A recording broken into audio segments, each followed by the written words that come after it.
রমাদানুল মোবারক মাস আমাদেরকে 5টি জিনিস উপহার দিয়ে গেছে। নাম্বার 1, 1 নম্বর হলো রমাদানুল মোবারক মাস আমাদের যেই শিক্ষাটা দিয়ে গিয়েছেন সেটি হলো কিয়ামুল লাইল। জোরে বলেন কি? কিয়ামুল লাইল। তার মানে দাঁড়িয়ে দাঁড়িয়ে রবকে সেজদা করা, এটা আমাদেরকে রমাদানুল মোবারক মাস শিখিয়ে গিয়েছে। কারণ আমরা যখন তারাবির নামাজ পড়েছি, তারাবির নামাজে দাঁড়িয়ে দাঁড়িয়ে রাতের কিছু অংশে দীর্ঘ সময় ধরে আমরা কিয়ামুল লাইল করেছি, আল্লাহর সামনে দাঁড়িয়ে তার প্রশংসা করেছি, তার কাছে মাথা নত করে দিয়েছি। এটা রমজান মাসেই হয়, অন্য কোনো মাসে হয় বলেন? তারাবির নামাজ জোরে বলেন, অন্য কোনো মাসে হয়?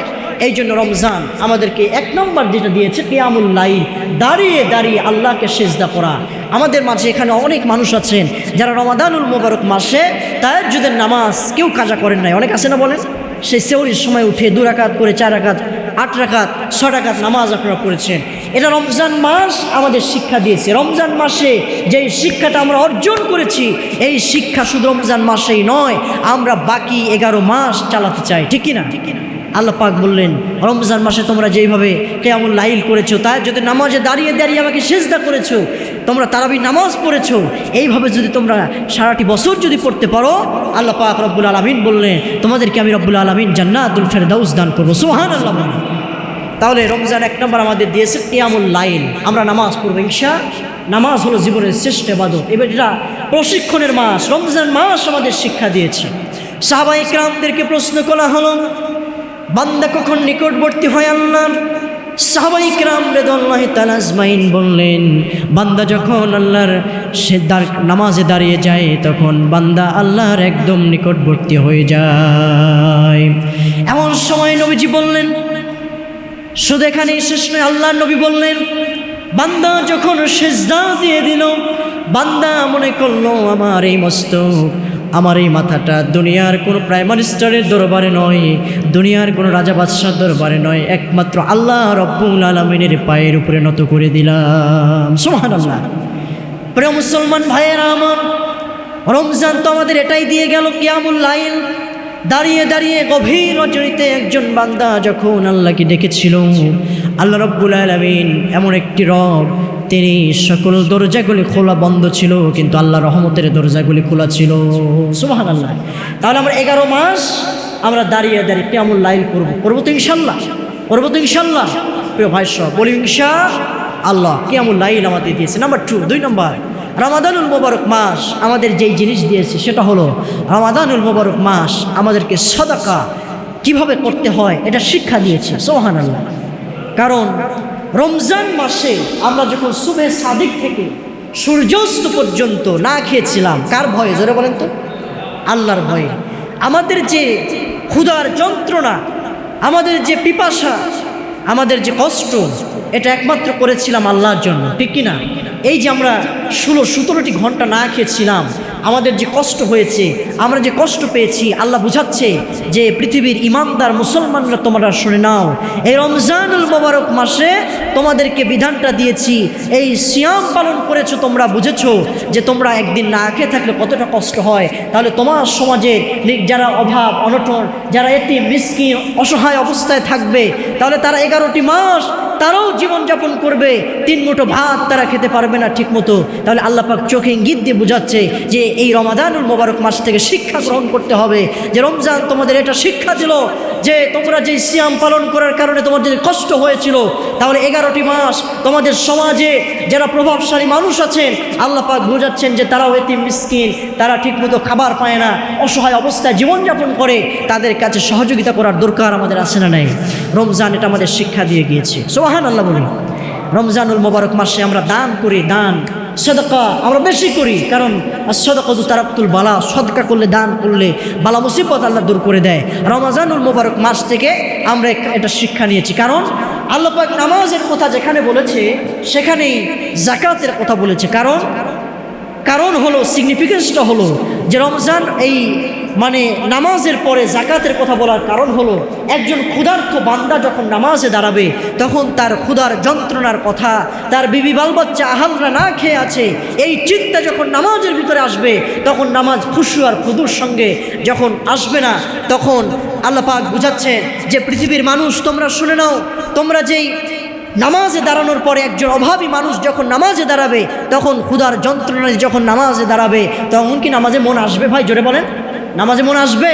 নামাজে তো মন আসবে না। এই জন্য আল্লাহ বোঝাচ্ছে যে তাদেরকে সহযোগিতা করো এবং তাদের কাছে তোমরা অসহায় এতিম মিসকিনের কাছে তোমাদের হাত বাড়িয়ে দাও, তোমরা সাদাকা করো, দান করো। এটা রমজান থেকে আমরা শিক্ষা গ্রহণ করেছি। সুবহানাল্লাহ, সাদাকাতুল ফিতর আমরা আদায় করেছি। তাহলে রমজানুল মোবারক মাস আমাদের শিক্ষা দিয়ে গেল সাদাকা কিভাবে করতে হয়, দান কিভাবে করতে হয়। সম্মানিত ভাইয়েরা, আমাদের সমাজের শাসকরা যদি হযরত ওমরের মতো হতো, হযরত আবু বকরের মতো হতো, হযরত ওসমান রাদিয়াল্লাহু তাআলা আনহুর মতো হতো, তাহলে আমাদের সমাজে কেউ না খেয়ে থাকতো না, সকলেই সুখে শান্তিতে বসবাস করতে পারতো। কথা বলেন ঠিক কিনা? কিন্তু আমাদের সমাজের যারা শাসক হয়, তারা তাদের নিজের পেট পূজা করার জন্য শাসক হয়, এ জাতির কল্যাণের জন্য হয় না। কারণ আমরা গত 5ই আগস্টের আগে দেখেছি যারা ক্ষমতায় ছিল তারা লক্ষ লক্ষ কোটি কোটি টাকা তারা আত্মসাৎ করে বাংলাদেশ থেকে আমেরিকা বেগম বাড়া তৈরি করেছিল। কথা বলেন, কথা ঠিক কিনা? আল্লাহ বুঝাচ্ছে পৃথিবীর মানুষ 5 তলার মালিক হয়েছে, কি হয়েছে? তোমার সমাজের নিম্ন শ্রেণীর মানুষরা অসহায় হয়ে না খেয়ে মারা যাচ্ছে, 5 তলার মালিক হতে পারো, আল্লাহ জান্নাত তোমার কপালে জুটবে না। কথা বলেন ঠিক কিনা? এই জন্য রমজান 2 নম্বর আমাদের শিক্ষা দিয়েছে সাদাকা কীভাবে আদায় করতে হয়, দান কীভাবে, দান সাদকা কীভাবে করতে হয়। সম্মানিত উপস্থিতি, তাহলে আমরা সাদাকা করবো তো ইনশাআল্লাহ। এটা 11টি মাস আমরা এই রমজান থেকে শিক্ষা নিয়েছি যে আমার সমাজে যারা এতিম মিসকিন অভাবী থাকবে আমরা তাদের পাশে দাঁড়াবো জোরে বলি ইনশাআল্লাহ। সম্মানিত ভাইরা, তাহলে আল্লাহ রাব্বুল আলামিন আমরা 2 নম্বর শিখলাম সাদাকাতুল, আমরা সাদকা আদায় করব। কারণ রমাদানুল মোবারক মাসে আমরা এটা শিখেছি, আমাদের সমাজে অনেক মানুষ আছে আমরা ওমরা হজ করি ফরজ হজের পরে। আচ্ছা বলেন তো, জীবনে হজ করা কয়বার ফরজ? যারা বলেন কয়বার? 1 বার ফরজ, দ্বিতীয়বার করা নফল, করলে সব, না করলে গুনাহ নাই। কথা বলেন নাকি ঠিক কিনা? তাহলে আমাদের সমাজে অনেক হাজী সাহেব আছেন যারা প্রতি বছরই ওমরা করতে যায়। কিন্তু প্রিয় ভাইয়েরা, আমরা যদি আমাদের এই ওমরা হজের টাকাগুলি, নফল হজের টাকাগুলি বারবার হজ করতে যায়, এই হজের টাকাগুলি যদি আমরা এতিম মিসকিনের মাঝে আমরা যদি বিতরণ বিলিয়ে দিতাম, আমরা যদি হাতটা বাড়িয়ে দিতাম, আমাদের সমাজে কি এতিম মিসকিন অসহায় মানুষ খুঁজে পাওয়া যেত? যারা বলেন কি যেত না? একটা ঘটনা মনে পড়ে গেল। রমজান তো আমাদের এটাই শিক্ষা দিয়ে গেছি, রমজান থেকে আমাদের শিক্ষা নিতে হবে, বাকি 11টি মাস আমাদের সে অনুযায়ী চলতে হবে। সম্মানিত ভাইয়েরা, আব্দুল্লাহ ইবনে মুবারক আপনার নাম শুনেছেন, তিনি আল্লাহর একজন প্রিয় বান্দা ছিলেন। তিনি একজন প্রভাবশালী ব্যক্তি ছিল, হজ করেছেন, নফল হজের জন্য টাকা সংগ্রহ করেছেন।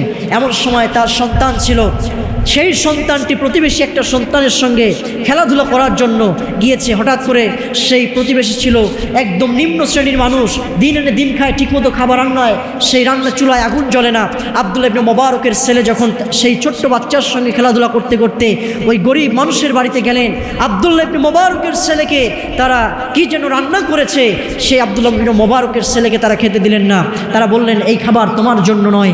আব্দুল্লাহ ইবনে মুবারকের ছেলে দুঃখে কান্না নিয়ে তিনি বাড়িতে ফিরে তার বাবার কাছে নালিশ দিলেন, বাবা, আমার প্রতিবেশী কি রান্না করেছে, আমাকে খেতে দেয়নি, আমার ছোট্ট বন্ধু খেয়েছে কিন্তু আমাকে সেই খাবারটা খেতে দেয়নি। পরে ভাইয়েরা, আব্দুল্লাহ ইবনে মুবারক চলে গেলেন, যাওয়ার পরে বললেন, প্রতিবেশীর কাছে বললেন যে প্রতিবেশী, আমার ছোট্ট বাচ্চা, তিনি তো বুঝে না তোমার বাড়িতে এসেছে, কি এত বড় রান্না করেছো, তুমি আমার সন্তানকে যদি একটু খাওয়াতে তাহলে তো আমার সন্তান সন্তুষ্টি হতো, আমার সন্তান কান্না করতো না, কষ্ট পেত না।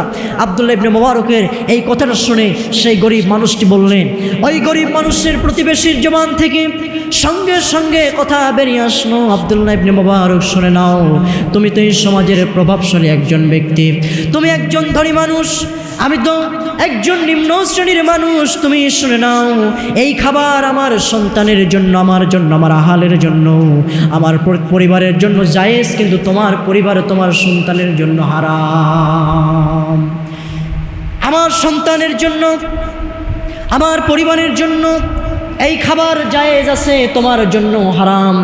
আব্দুল্লাহ ইবনে মুবারক বুঝতে পারলেন না, তিনি বললেন, কি জন্য? একই খাবার তোমার জন্য হালাল হলো আর আমার জন্য হারাম কেন হলো জানতে চাই। আব্দুল্লাহ ইবনে মুবারককে বলছে গরিব মানুষ। ওই প্রতিবেশী বললেন আব্দুল্লাহ ইবনে মুবারককে, ও মুবারক, তাহলে শুনে নাও, আমার এই বাড়িতে আমার রান্নায় আজ কয়েকটি দিন হলো আগুন জ্বলে নাই, রান্নায় চুলায় আগুন জ্বলে না। আমি যখন আমার পরিবারের সেই খাদ্যের জন্য যখন হাঁটি হাঁটি পা পা করে সেই মরুর প্রান্তরে যখন রওনা দিলাম, আমি হাঁটি হাঁটি পা পা করে যখন চলে গেলাম, কিছু দূর যাওয়ার পরে দেখলাম একটা মরা গাধা পড়ে আছে। এমন সময় জীবন বাঁচানোর তাগিদে মরা গাধার মাংস খাওয়া তো জায়েজ আছে, এই জন্য আমি কিছু মাংস খুলে নিয়ে এসেছি। সেই মাংস নিয়ে এসেছি, আমার বিবিকে দিয়েছি। আমার বিবি মরা গাভীর মরা সেই গাধার মাংস রান্না করেছে, সেই খাবার রান্না করেছে। এটা তোমার বাচ্চাকে দেওয়া যাবে না, কারণ আমি এত গরিব মানুষ, আমার চুলায় রান্না করার মতো আমার বাড়িতে কোনো খাবারের ব্যবস্থা নেই। এমন সময় আব্দুল্লাহ ইবনে মুবারক যখন এই ঘটনা শুনলেন, পায়ের তলা থেকে যেন মাটি সরে যায়, সঙ্গে সঙ্গে তিনি বাড়িতে চলে গেলেন। বাড়িতে যাওয়ার পরে স্ত্রীকে বললেন, স্ত্রী শুনে নাও, আমি যেই নফল হজের জন্য টাকা সংগ্রহ করেছিলাম, যেই টাকা আমি জগিয়েছিলাম, তাড়াতাড়ি করে টাকাটা নিয়ে এসো। এমন সময় বিবি যখন হাতে করে টাকা নিয়ে আসলো, সঙ্গে সঙ্গে আব্দুল্লাহ ইবনে মুবারক চলে গেলেন ওই গরিব মানুষ, গরিব প্রতিবেশীর কাছে গিয়ে যখন নফল হজের টাকাগুলি, নফল হজ মাইনাস করে দিয়ে তিনি যখন টাকাগুলি সাদাকা করে দিলেন, বিতরণ করে দিলেন, ওই এতিম মানুষ, অভাবী মানুষের মুখে হাসি ফুটে আসলো। বেশ কিছুদিন পরে যখন আব্দুল্লাহ ইবনে মুবারক যেই বন্ধুর সঙ্গে হজ করার জন্য নিয়ত করেছিল, সেই বন্ধু বাড়িতে এসেছে। বন্ধু কিছুদিন পরে আব্দুল্লাহ ইবনে মুবারকের বাড়িতে এসেছে। আসার পরে আব্দুল্লাহ ইবনে মুবারককে বললেন, বন্ধু তুমি কবে এসেছো? আব্দুল্লাহ ইবনে মুবারক বললেন, আমি তো হজে যাইনি। আব্দুল্লাহ ইবনে মুবারকের বন্ধু বললেন, আব্দুল্লাহ ইবনে মুবারকের বন্ধু বললেন, ওগো বন্ধু, আমি তো দেখলাম তুমি মিথ্যা কথা কেন বলছো? আমি যখন তাওয়াফ করছিলাম কাবা শরীফ, আল্লাহর ঘর, যখন বাইতুল্লাহ তাওয়াফ করছিলাম, আমি দেখতে পেলাম আমার সামনে দিয়ে তুমি কাবা ঘর তাওয়াফ করছো। সুবহানাল্লাহ। যখন নবীজির রওজার সামনে দাঁড়িয়ে সালাম দিলাম, আমি দেখতে পেলাম তোমাকে, তুমি আমার আগে দাঁড়িয়ে আছো, তুমি কবে এসেছো? এমন সময় আব্দুল্লাহ ইবনে মুবারক অস্বীকার করলেন, আমি তো হজে যাইনি। সঙ্গে সঙ্গে বন্ধু বলল, মিথ্যা কথা কেন বলছো? এমন সময় স্বপ্নের মাধ্যমে আব্দুল্লাহ ইবনে মুবারক তিনি দেখতে পেলেন, আব্দুল্লাহ ইবনে মুবারক দেখতে পেলেন আল্লাহ আব্দুল্লাহ ইবনে মুবারককে আল্লাহ রাব্বুল আলামিন স্বপ্নে দেখিয়ে দিল। আব্দুল্লাহ ইবনে মুবারক শুনে নাও, এই বছরে যত বান্দাগুলি হজ করতে গিয়েছিল, কারো হজ কবুল হয়নি। আল্লাহ রাব্বুল আলামিন তোমার যেই সাদাকা, তোমার যেই দান, নফল হজের টাকাগুলি এতিম মিসকিন অসহায় মানুষের মাঝে তুমি বিতরণ করেছো, আল্লাহ পাক এত খুশি হয়েছে, এত সন্তুষ্ট হয়েছে। তোমার কারণে যত মানুষ হজ করতে গিয়েছিল, সকল হাজী সাহেবের হজগুলি আল্লাহ রাব্বুল আলামিন কবুল করেছে। জোরে বলি না সুবহানাল্লাহ। তাহলে নফল হজের টাকাগুলি আব্দুল্লাহ ইবনে মুবারক এতিম অসহায় মানুষের মাঝে বিতরণ করে দিলেন। আল্লাহ পাক রব্বুল আলামিন তার হজের কারণে, তার দানের কারণে সকল মানুষের হজগুলি কবুল করলেন। তাহলে আমার বাংলাদেশেও যারা হাজী সাহেব আছেন, একবার হজ করা জীবনে ফরজ, বারবার নফল হজের টাকাগুলি জগৎ সংগ্রহ করে আপনারা যারা হজ করতে যান, এই হজের টাকাগুলি যদি আমরা যাকাত দিতাম, আমরা যদি এতিম মিসকিন অসহায় মানুষের আমরা যদি সহযোগিতা করতাম, আমার বাংলাদেশে আর রেল স্টেশনে, আমার রাস্তার পাড়ে কোনো মানুষ অসহায় অনাহারে জীবনযাপন করতো না। আওয়াজ দেওয়ার কথা ঠিক কিনা? এটা করি না। রমজানুল মোবারক মাস আমাদেরকে 2 নম্বর যেটা শিক্ষা দিয়েছে সেটা হলো সাদাকা কিভাবে করতে হয়। তাহলে আমাদের এটা শিক্ষা দিয়েছে, আমরা সাদাকা করব বেশি বেশি ইনশাআল্লাহ। জোরে বলি ইনশাআল্লাহ। নাম্বার 3 নম্বর যেই জিনিস রমাদানুল মোবারক মাস আমাদেরকে দিয়েছেন সেটা হলো মহাগ্রন্থ আল কোরআনুল কারীম আমাদেরকে দিয়েছেন রমাদানুল মোবারক মাস। জোরে বলি সুবহানাল্লাহ। রমজান মাসে নাজিল হয়েছে আল কোরআন। জোরে বলেন কি? আল কোরআন নাজিল হয়েছে রমজান মাসে, নাজিল হয়েছে কোরআন। এই জন্য আল্লাহ রাব্বুল আলামিন রমজানের সম্মান বাড়িয়ে দিয়েছেন। কোরআন নাজিল হয়েছে একটা রাতে, রাতের সম্মান আল্লাহ বাড়িয়ে দিয়েছেন। তাহলে রমজান মাসে কোরআন নাজিল হয়েছে, রমজানের সম্মান বাড়িয়ে দিয়েছে আল্লাহ, রাতের সম্মান বাড়িয়ে দিয়েছে। এই কোরআনের সঙ্গে যদি আমরা সম্পর্ক নিবিড় আর গভীর করি, আমাদের সম্মানও বাড়িয়ে দিবেন যিনি, তিনি কে? যারা বলেন তিনি কে? এক্সাম্পল হিসাবে আমি বুঝাই প্রিয় ভাইয়েরা, আজকে আমরা কোরআনুল কারীম ছেড়ে দেওয়ার কারণে পৃথিবীতে আমরা আজকে যদি প্রশ্ন করি পৃথিবীতে সবচেয়ে মার খায় কারা, সবচেয়ে নির্যাতিত, বঞ্চিত, প্রদলিত, অপমানিত কারা, নাম কাদের বলবেন? মুসলমান। যারা বলেন কারা? মুসলমান। কোরআন তো এজন্য আসে নাই। কোরআন এমন একটি কিতাব আল্লাহ পাক দিয়েছেন। আজকে আমরা কোরআনুল কারীম, কোরআন দিয়ে আমরা শুধু আজকে মিলাদ মাহফিল করি, কোরআন শুধু মসজিদে তেলাওয়াত হয়, কোরআন খানকায় তেলাওয়াত হয়, কোরআন আমরা মৃত্যু মানুষের সামনে তেলাওয়াত করি। কিন্তু কোরআন কি ভাই এজন্য এসেছে? যারা বলেন মৃত্যু মানুষকে শোনার জন্য কোরআন এসেছে? কোরআন আসে নাই। আমাদের শ্রদ্ধাভাজন, আমাদের বাংলাদেশের আলেমদের মাথার মুকুট শহীদ আল্লামা দেলোয়ার হোসেন সাইদি সাহেব তিনি বলেছিলেন আল কোরআনুল কারীমের আইন ছাড়া পৃথিবীতে কোনো শান্তির বার্তা খুঁজে পাওয়া যায় না। 50টি বছর তিনি তাফসিরুল কোরআন ময়দানে তিনি একটা জিনিস বুঝিয়েছে যে আল্লাহর কোরআন যতদিন পর্যন্ত সংসদ ভবনে না যাবে ততদিন পর্যন্ত এই বাংলাদেশ দুর্নীতিমুক্ত হবে না। আওয়াজ দিয়ে বলেন মুসলমান, কথা ঠিক কিনা? কোরআনুল কারীম এমন একটি কিতাব, যখন হযরত আদম আলাইহিস সালাম থেকে শুরু করে হযরত ঈসা আলাইহিস সালাম পর্যন্ত লক্ষ লক্ষ নবী রাসূলকে আল্লাহ রাব্বুল আলামিন এই পৃথিবীর বুকে পাঠিয়ে দিয়েছেন। Islam is the complete code of life. Islam শুধু নামাজের জন্য আসে নাই, ইসলাম শুধু হজের জন্য আসে নাই, ইসলাম শুধু রোজার জন্য আসে নাই। ইসলাম এসেছে একটা পরিপূর্ণ জীবন ব্যবস্থা হিসাবে। রান্নাঘর থেকে শুরু করে আন্তর্জাতিক পার্লামেন্ট ভবন থেকে আল কোরআনের আইন দিয়ে মানুষ পরিচালনা করবে ব্যক্তিগত জীবন, পারিবারিক জীবন, অর্থনৈতিক জীবন, রাজনৈতিক জীবন, সাংস্কৃতিক জীবন, তবেই মানুষরা শান্তিতে বসবাস করবে। কিন্তু আজকে কি আমরা আল্লাহর কোরআন দিয়ে সংসদ পরিচালনা করি? আল্লাহর কোরআন দিয়ে সমাজ চলে? নামাজ পড়ি কোরআন দিয়ে, হজ করি কোরআন দিয়ে, জানাজার নামাজ হয় আল্লাহর নবীর তরিকা দিয়ে, কিন্তু আল্লাহর কোরআন দিয়ে আমাদের সমাজ চলে না। এই আমার আল্লাহর কোরআন দিয়ে দেশ চলে না, আল্লাহর কোরআন দিয়ে সংসদ ভবন চলে না। এই জন্য গত 15 বছর দেখেছি সংসদ ভবনে যেখানে বাংলাদেশের 18 কোটি মানুষের ভাগ্য নিয়ে কথা বলা হবে, সেখানে মমতাজের গান হয়েছে, সেখানে দুর্নীতির কথা হয়েছে। এখানে বাংলাদেশে এই জন্য দুর্নীতির চ্যাম্পিয়ন হয়েছে পৃথিবীতে। আওয়াজ দিয়ে বলেন ঠিক কিনা? আমরা আগামীতে আল কোরআনুল কারীমের আইন দেখতে চাই। রমজান মাসের শিক্ষা হলো কোরআন নাজিল হয়েছে রমজান মাসে। আল্লাহর কোরআনের আইন ছাড়া পৃথিবীতে মানুষের শান্তির বার্তা খুঁজে পাওয়া সম্ভব। আমি এক্সাম্পল হিসাবে বুঝাতে চাই, সকল ইতিহাস জানেন, হযরত আদম আলাইহিস সালাম থেকে হযরত ঈসা আলাইহিস সালাম পর্যন্ত এই পৃথিবীতে নবী রাসূলকে প্রেরণ করা হয়েছে। নবী রাসূলদের প্রেরণের উদ্দেশ্য হলো আল্লাহ রাব্বুল আলামিন বলছে হুয়াল্লাযী আরসালা রাসূলাহু বিল হুদা ওয়া দীনিল হক লিইয়ুযহিরাহু আলাদ দীনি কুল্লিহি ওয়ালাউ কারিহাল মুশরিকুন। আল্লাহ পাক রব্বুল আলামিন বললেন, হে নবীজি, আমি আপনাদেরকে পৃথিবীতে নবী রাসূল প্রেরণের উদ্দেশ্য হলো লিইয়ুযহিরাহু আলাদ দীনি কুল্লিহি, এই সত্য কথাটি মানুষের কাছে প্রচার করবেন। এবং ইসলাম যে একটা জীবন ব্যবস্থা, ইসলাম যে ইন্নাদ-দীনা ইনদাল্লাহিল ইসলাম, ইসলাম আল্লাহর কাছে মনোনীত ধর্ম, ইসলাম হলো শ্রেষ্ঠ ধর্ম। এই দিনকে পৃথিবীর সকল দিনের উপরে বিজয় করার জন্য লিইয়ুযহিরাহু আলাদ দীনি কুল্লিহি, এই জন্য আমি আপনাদেরকে নবী রাসূলদেরকে পৃথিবীর বুকে প্রেরণ করেছি, অন্য কোনো উদ্দেশ্য নয়। আওয়াজ দিয়ে বলি মারহাবা। তাহলে নবী রাসূলদের প্রেরণের উদ্দেশ্য হলো ইসলামকে সকল দিনের উপরে বিজয় করার জন্য আল্লাহ পাক রব্বুল আলামিন ইসলামকে নবী রাসূলদেরকে প্রেরণ করেছেন পৃথিবীর বুকে, ঠিক কিনা? কিন্তু হযরত আদম আলাইহিস সালাম থেকে শুরু করে হযরত ঈসা আলাইহিস সালাম পর্যন্ত লক্ষ লক্ষ নবী রাসূল পৃথিবীতে এসেছে, ইসলাম পরিপূর্ণ হয়নি। কথা বলেন ঠিক কিনা? ইসলাম কি পরিপূর্ণ হয়েছে? পরিপূর্ণ হয়নি। যতদিন পর্যন্ত পৃথিবীতে কোরআনুল কারীম নাজিল না হয়েছে ততদিন পর্যন্ত ইসলাম পরিপূর্ণ হয়নি। আমার আপনার নবী বিশ্ব নবীজি 1 নয় 2 নয় 40 বছর বয়স পর্যন্ত সাধনা করলেন এই পৃথিবীর মানুষদেরকে আলোর দিকে আনার জন্য, জাহান্নামী মানুষদেরকে জান্নাতের দিকে নিয়ে যাওয়ার জন্য। কিন্তু যেই মানুষের মুক্তির জন্য বিশ্ব নবী এত কষ্ট করলেন, সাধনা করলেন, এই মানুষরাই তায়েফের ময়দানে আল্লাহর নবীর চেহারার মোবারকে পাথর আঘাত ছুড়ে দিল। সে আবু তালেব বন্দী করল। এমনকি উহুদের ময়দানে নবীজির দান্দান মোবারক শহীদ করা হয়েছিল।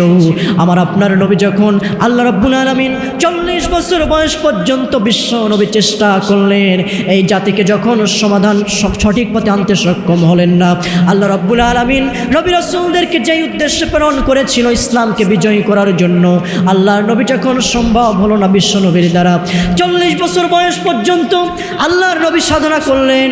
40 বছর বয়সে হেরার পর্বতে চলে গেলেন বিশ্ব নবীজি যাওয়ার পরে আল্লাহর কাছে ধ্যানমগ্ন অবস্থায় বসে থাকলেন আর চিন্তা করলেন, আল্লাহ আগে রব্বুল আলামিন যেই জাতির হেদায়েতের জন্য কল্যাণের জন্য আমাকে প্রেরণ করেছেন, ওমা আরসালনাকা ইল্লা রাহমাতাল লিল আলামিন, বিশ্বের মানব মণ্ডলীর জন্য রহমত করে আমাকে প্রেরণ করেছেন।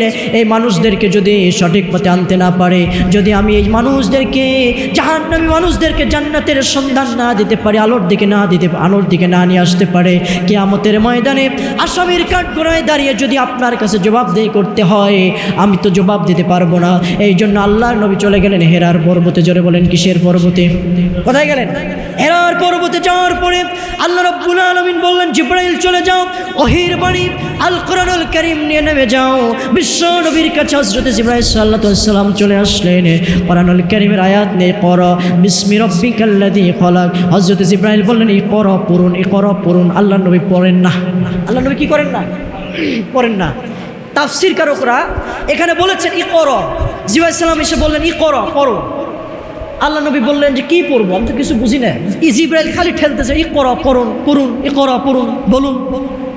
নবীজি বুঝলেন না। যখন বললেন বিসমি রাব্বিকাল্লাযী খলাক, আপনি পড়ুন, আপনার রবের নামে যিনি আপনাকে সৃষ্টি করেছেন, তখন আল্লাহ নবী পড়া শুরু করে দেন। সুবহানাল্লাহ। তার মানে আল্লাহ নবী চিন্তা করতেছে যে আল্লাহ জিবরাইল বলতেছে ইকরা পড়ুন, কিন্তু কার নামে পড়বো, কি পড়বো? আমার নবী আল্লাহর নামে যেই পড়া হয় না সেই উপরে কি আমার নবী পড়বে? আল্লাহর নামে যদি কোনো কিছু না হয় সেটা কি পড়া যাবে? যেটা বলেন যাবে। আল্লাহ নবীকে যখন বললেন আপনার রবের নামে পড়ুন যিনি সৃষ্টি করেছেন, তখন আল্লাহ নবী পড়া শুরু করলেন। কিন্তু আমরা বিগত 15 বছর দেখেছি শিক্ষা ব্যবস্থায় আল্লাহর নাম ছিল। জোরে বলেন নাকি? ভয় পান নাকি? শাহজাহানপুরের মানুষ ভয় করেন আপনারা? শিক্ষা ব্যবস্থায় কি আল্লাহর নাম ছিল? জোরে বলেন ছিল। যারা শিক্ষা ব্যবস্থায় আল্লাহর নামকে পরিবর্তন করে দিয়ে বিসমিল্লাহকে মাইনাস করে দিয়ে যারা দেব দেবীর ছবি দিয়েছিল ধর্ম বইয়ে, আমরা দেখেছি এই বিশৃঙ্খলা করার কারণে, সীমালঙ্ঘন করার কারণে আল্লাহ বলেছে তোমাদের ছাড় দিয়েছি কিন্তু ছেড়ে দেয়নি। কথা বলেন ঠিক কিনা? ফেরাউন টার্গেট নিয়েছিল সর্বপ্রথম এই শিক্ষা ব্যবস্থা যদি ধ্বংস না করি, আনা রাব্বুকুমুল আ'লা, এই জাতিকে আমি পথভ্রষ্ট করতে পারবো না। এই জন্য ফেরাউন প্রথম টার্গেট নিল শিক্ষা ব্যবস্থা বন্ধ করে দাও। কথা বলেন ঠিক কিনা? শিক্ষা ব্যবস্থা ধ্বংস করো, মানুষ অশিক্ষিত হবে, দিন বুঝবে না, কোরআন বুঝবে না, ইসলাম বুঝবে না, আল্লাহকে চিনবে না। মানুষরা তাগুদের পথে আমাকে বিশ্বাস করে রব বলে। জোরে বলেন নাউজুবিল্লাহ। আল্লাহ পাক রব্বুল আলামিন তার চক্রান্ত বানচাল করে দিলেন।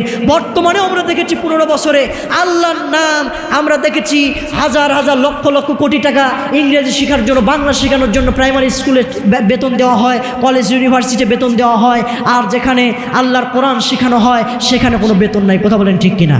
জোরে বলেন কথা ঠিক কিনা?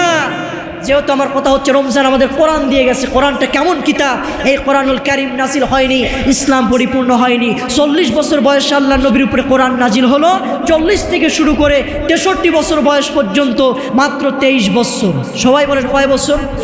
23 বছরে এমন একটা কাজ নবীজি করলেন, এমন বিপ্লব সাধন করলেন কোরআন দিয়ে, রাষ্ট্র পরিচালনা করলেন, ব্যক্তিগত জীবন, পারিবারিক জীবন, সামাজিক জীবন, অর্থনৈতিক জীবন, রাজনৈতিক জীবন, সকল সেক্টরে যখন আল্লাহর কোরআন দিয়ে পরিচালনা হচ্ছে, তখন আল্লাহ পাক রব্বুল আলামিন বললেন, আল ইয়াউমা আকমালতু লাকুম দীনাকুম ওয়া আতমামতু আলাইকুম নি'মাতি ওয়া রাদিতু লাকুমুল ইসলাম দীনা।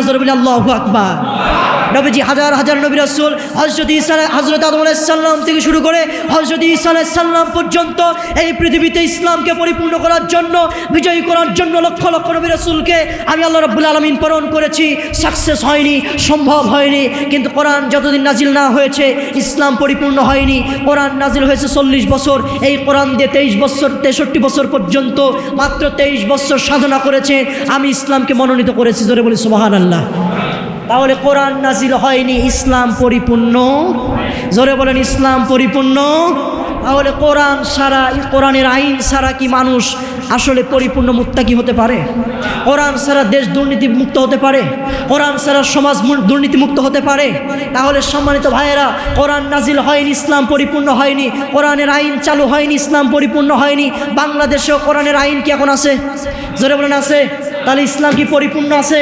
আমরা দোকান উদ্বোধন করতেছি, আমরা ঘুষের টাকা দিয়ে উদ্বোধন করতেছি, আমরা বিয়ে পড়াচ্ছি আল্লাহর কোরআনের আয়াত দিয়ে, অথচ বিয়ে যৌতুক নিচ্ছে। কথা বলেন ঠিক কিনা? জোরে বলেন না ভাই, কথা ঠিক কিনা? আমরা হজ করতেছি, হজ করে আসার পরে মানুষের জমিনের আল ফেলতেছি, আমরা হজ করে জাকাত দিচ্ছি, আমরা ঘুষের টাকা নিচ্ছি, কথা বলেন ঠিক কিনা? কিন্তু ইসলাম কি পরিপূর্ণ হয়েছে? ইসলামের নাম খালি নামাজ পড়লাম, রোজা করলাম, হজ করলাম, এটার নাম ইসলাম নয়। ইসলাম হলো Islam is the complete code of life. Islam একটা পরিপূর্ণ জীবন ব্যবস্থার নাম। এই জীবন ব্যবস্থা হলো আল কোরআন। জোরে বলেন কি? জোরে বলেন কি? হযরত আয়েশা সিদ্দিকা রাদিয়াল্লাহু তাআলা আনহাকে প্রশ্ন করলেন সাহাবায়ে কেরাম, উম্মুল মুমিনিন জানতে চাই নবীজির চরিত্র সম্পর্কে, নবীর চরিত্র কেমন ছিল? উম্মুল মুমিনিন হযরত আয়েশা সিদ্দিকা রাদিয়াল্লাহু তাআলা আনহা বললেন, ও সাহাবীরা, তোমরা কি আল্লাহর কোরআন পড়নি, কোরআন বুঝনি? বলল, হ্যাঁ কোরআন পড়েছি। তাহলে নবীর চরিত্র সম্পর্কে কেন জিজ্ঞাসা করতে এসেছো? তোমরা যদি আল্লাহর নবীর চরিত্র দেখতে চাও তাহলে আল্লাহর কোরআনুল কারীম তেলাওয়াত করা শুরু করে দাও। সুবহানাল্লাহ।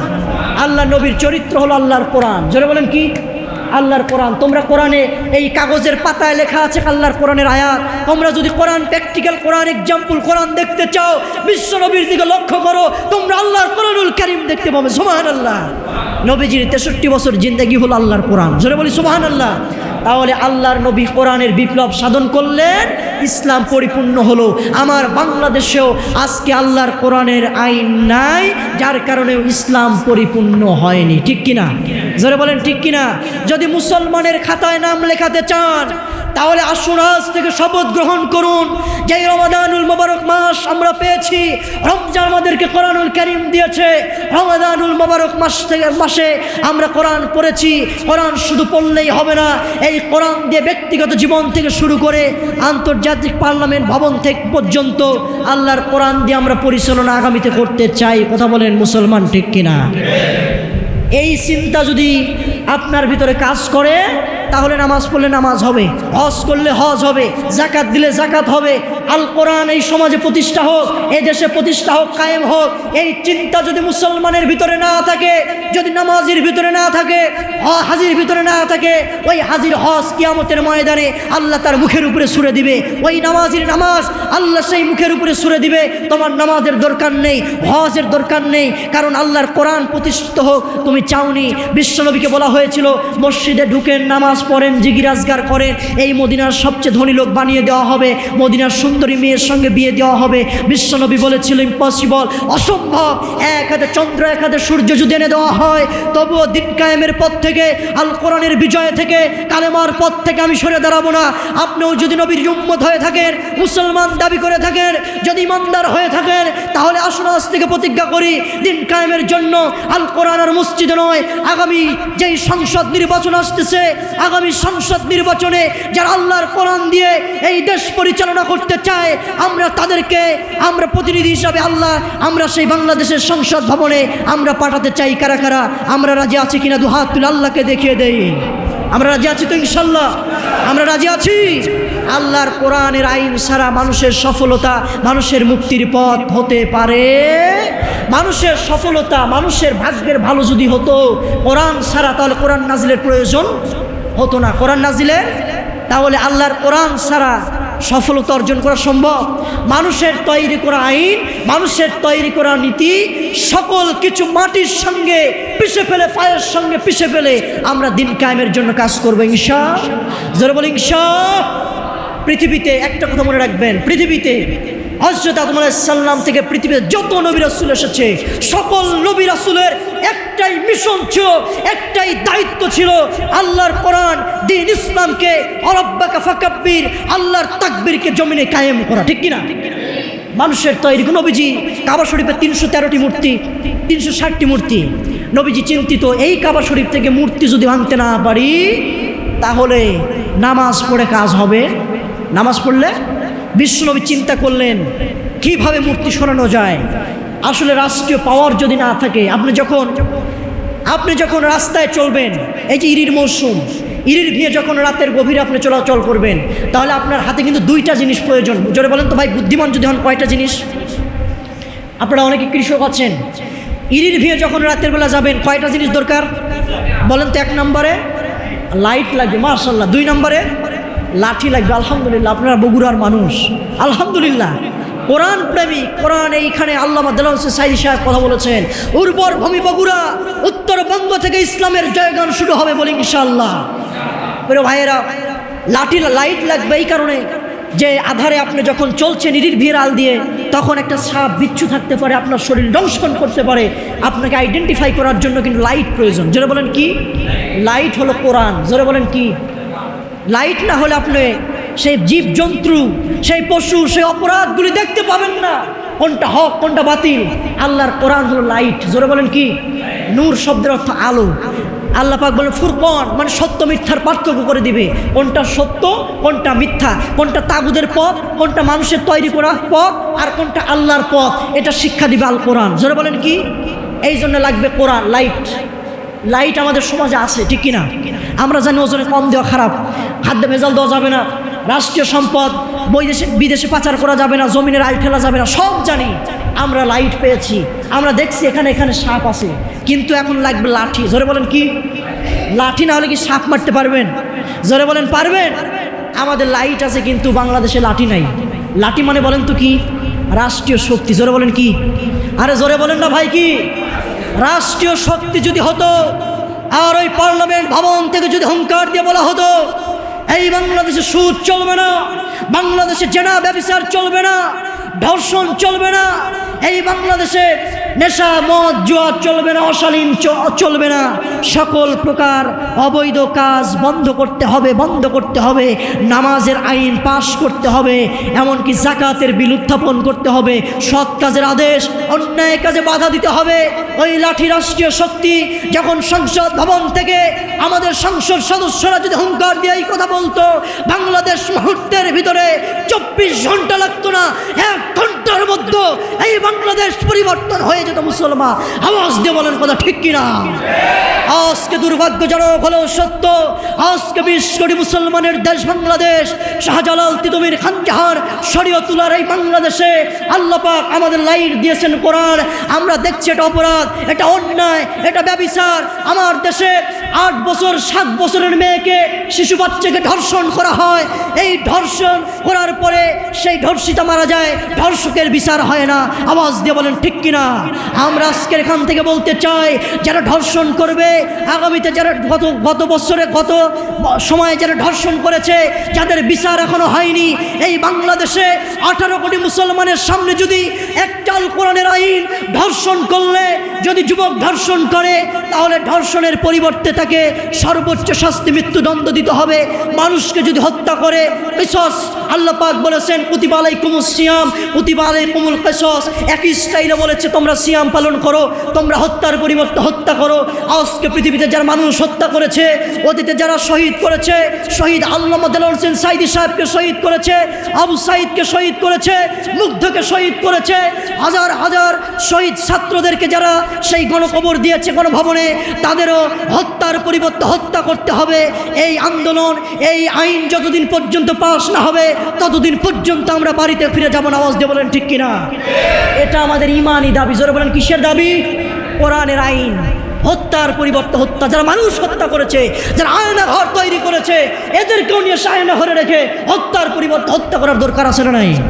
আছে না নাই? এটাকে আনতে হলে লাগবে লাঠি। লাঠি মানে রাষ্ট্রীয় শক্তি। কোরআন আছে, আলো আছে। সাপ দেখতে পাচ্ছেন, অপরাধ দেখতে পাচ্ছেন, কিন্তু মারতে পারতেছেন না, মারতে পারবেন না, মারতে পারবেন না। আল্লামা দেলোয়ার হোসেন সাইদি সাহেবের একটি কথা আমার মনে পড়ে। তিনি বলেছিল 50টি বছর তাফসির করে যেটা না হয়েছে, সংসদ ভবনে ঢুকে একটা আইন পাশ করে তার থেকে বেশি হয়েছে, ঠিক কিনা? যখন সংসদে গেলাম, শহীদ আল্লামা সাইদি সাহেব বলেছিল, যখন সংসদ ভবনে গেলাম, স্পিকারকে সম্মান করার জন্য একটা ছোট্ট দরজা ছিল, সকল সংসদ সদস্যরা সেখানে মাথাটা নত করে সংসদ ভবনে প্রবেশ করত। আল্লামা সাইদি সাহেব বুঝতে পারলেন যে এটা ওই স্পিকারকে সম্মান প্রদর্শনের জন্য তারা মাথা নত করে। সংসদ ভবনে যখন বাজেট বক্তব্যের সময় আসলো, তিনি সংসদ ভবনে দাঁড়িয়ে সর্বপ্রথম আল্লাহর প্রতি শুকরিয়া আদায় করে বললেন, মাননীয় স্পিকার, আজকে বলতে চাই বাংলাদেশ 16-18 কোটি মুসলমানের দেশ বাংলাদেশ। এই বাংলাদেশে যারা সংসদ পরিচালনা করছেন সদস্য আছি, আমরা বাংলাদেশের মানুষের ভোটে আমরা নির্বাচিত হয়ে সংসদ সদস্য হিসেবে বক্তব্য দিচ্ছি, কিন্তু আমরা যদি শিরক করি, ইন্না শিরকা লাযুলমুন আযীম, শিরক হলো মহাবড় জুলুম, তাহলে 18 কোটি মানুষকে শিরকের ভিতরে ঢুকিয়ে দেওয়া হবে। সুতরাং যেই সেজদা প্রদর্শনে নামে মাথাটা নত করে আমরা সংসদ ভবনে ঢুকছি, এটাকে যদি মুছে ফেলা না হয়, এই আইন যদি বাতিল করা না হয়, তাহলে 18 কোটি মানুষকে শিরকের ভিতরে রাখা হবে।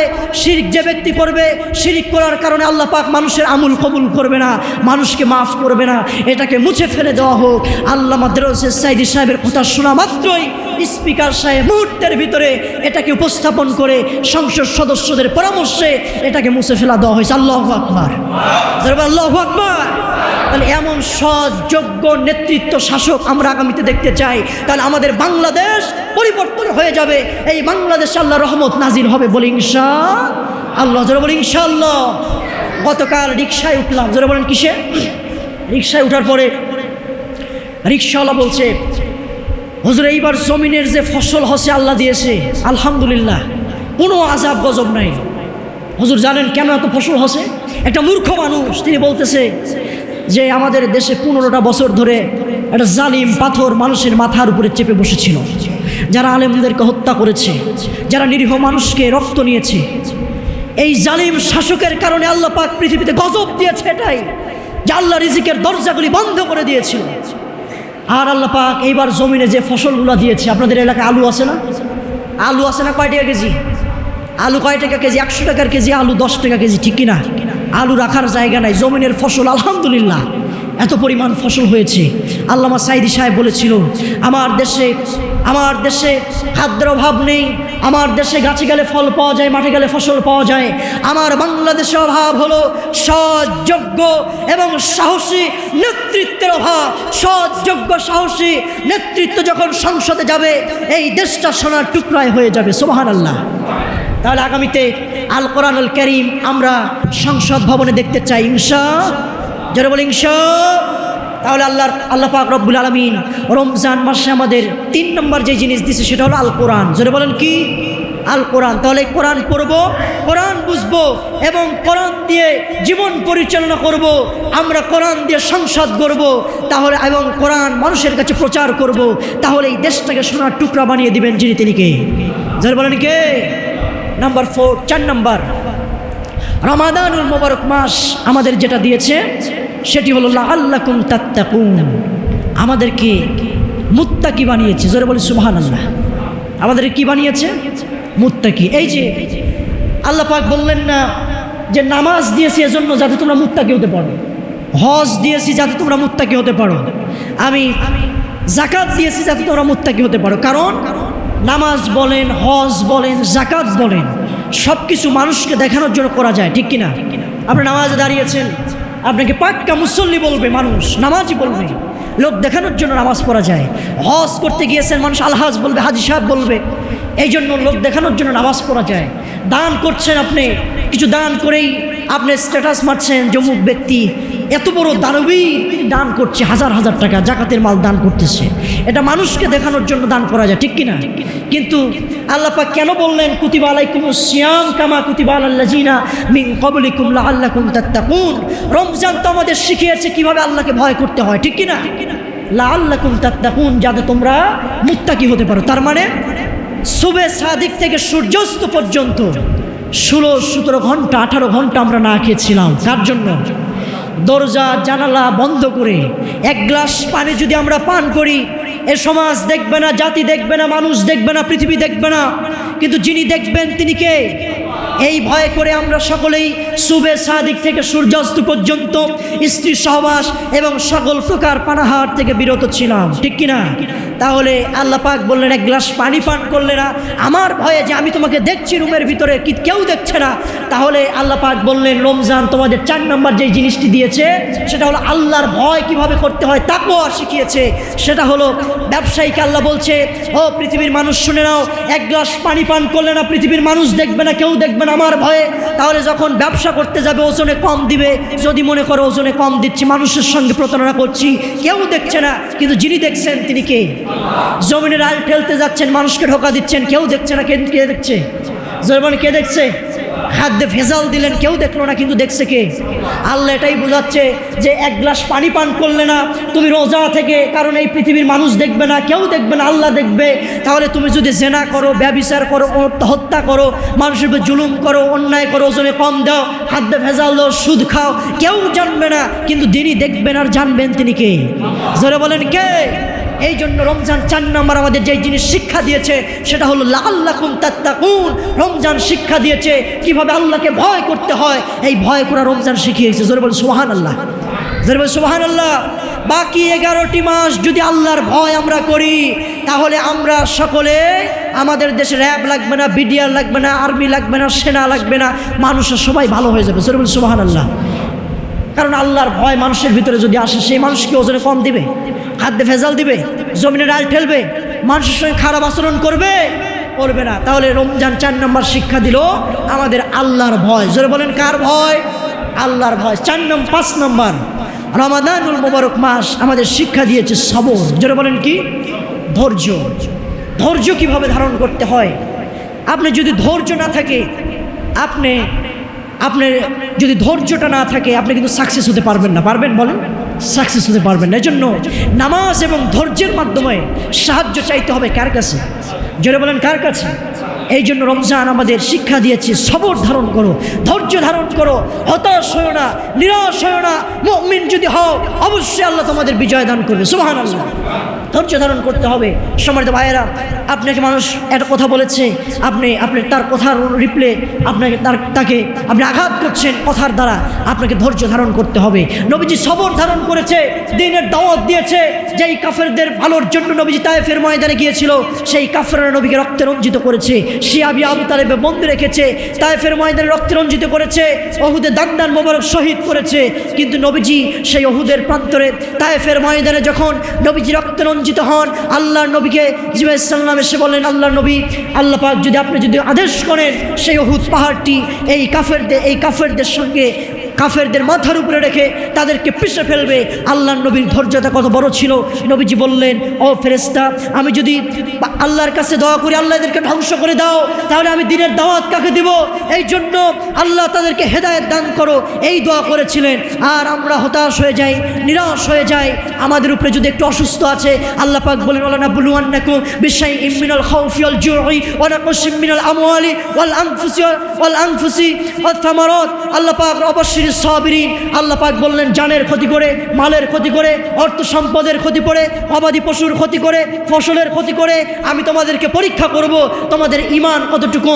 যদি এটাকে ধৈর্য ধারণ করে তোমরা যদি থাকতে পারো, আল্লাহ পাক বলেন অবশ্যই সাবিরিন, এদের জন্য সুসংবাদ জান্নাতের। জোরে বল সুবহানাল্লাহ।